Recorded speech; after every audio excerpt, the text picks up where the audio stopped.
How to read more books. I think a lot of problems that I'm reading about in the papers and in online is that in colleges, etc., young people are not taught to read entire texts.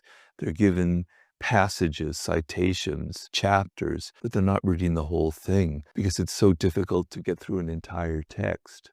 And what you want to do is you have to do kind of resistance training. And what I mean by that is the following. If everything in life were easy and pleasant and fun, we would never get anywhere. When you go to the gym, if you use weights, it's creating resistance. And the more resistance you have, the stronger you get. And it's not necessarily fun in the moment as you're lifting weights, but slowly you start developing muscle, you start developing confidence, you start looking good, feeling better, and it does become kind of pleasant. But the resistance is what makes you stronger. If you could press that 200 pounds, and it was like that, it was so easy, there wouldn't be any value. But the fact that the more resistance, the stronger you get. Everything in life is like that. So reading is a form of resistance because when you enter a book, you don't know what it is.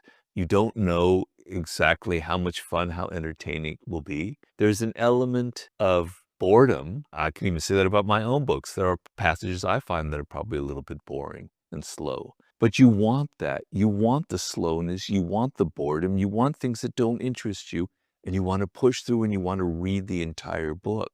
And so you want to train yourself to finish books and not constantly be going from one to another to another. That will train you so that you will have like a reading skill and you will have the patience. And what I often do when I read a book that I hate, that is boring, and I make myself read all the way through, I kind of take angry notes about it. I go, God, this is ridiculous. This is so stupid. I hate this. This guy doesn't know what he's talking about. You can react to the book. You can have a dialogue with it. But you want to be able to have the patience to get through a 400, 500, 600 page book. So think of it like you're going to the gym. So a 200-page book will be kind of easy and it could be a subject that interests you. Choose something that's a little bit difficult and a little bit complicated. So it's more like pressing 200 or 300 pounds. It's hard. It's not easy, but it's training the mind to be patient. Also look for books that are going to challenge you, that maybe it's not how you feel politically about the world. It's not how you feel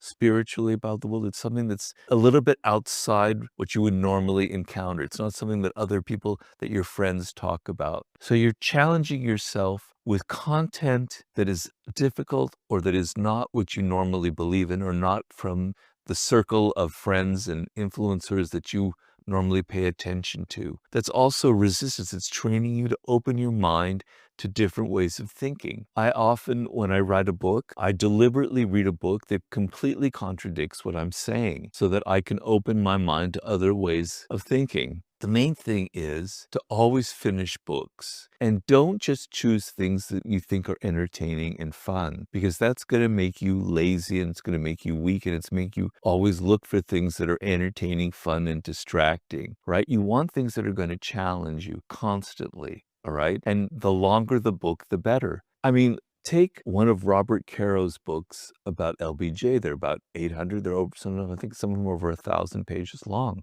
They're very exciting. They're very interesting. But if you read one of those books, you have to maintain your patience, your concentration for quite a long time and go through that entire book. That will train you. Reading is a process of slowing down. Right? Your mind is moving too fast right now. You're kind of going, all these things that are distracting you, right? On the internet, etc. Reading is slow. It's slow. You have to take things slowly. You have to be patient.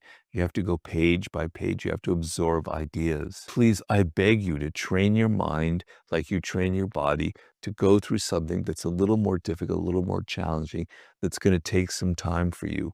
That's the way to develop the habit of wanting to read and to have the patience to read more books.